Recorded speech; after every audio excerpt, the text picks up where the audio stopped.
Hi everyone, Soren here from RMS Vocal Institute. Today I'm here to talk about the awesome, the epic, the brutal, known from death metal and technical extreme metal, Guttural Distortion. Ready?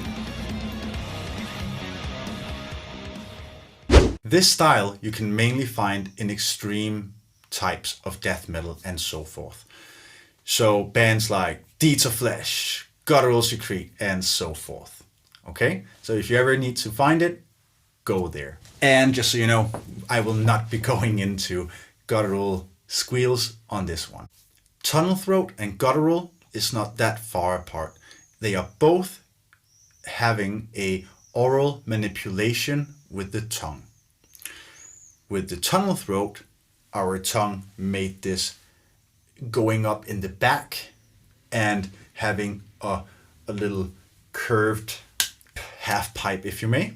But the guttural one, if this is the roof again, then we take the tip of our tongue and put it up here. Depending on where you put it, will again give you different sound characters.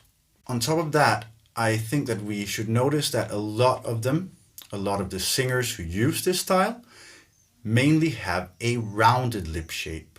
You can do it with an unrounded as well, but they mainly, for some reason, keep that rounded lip shape as much as possible. There's nothing wrong with either.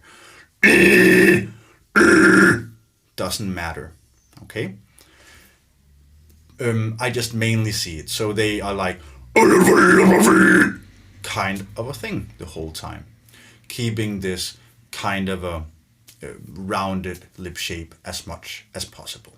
It is mainly done from a low laryngeal mechanism, but can also be done from higher mechanisms if you want a pig squeal or something likewise. You can also make pig squeals with a very low laryngeal mechanism, all depending on what sound character you want.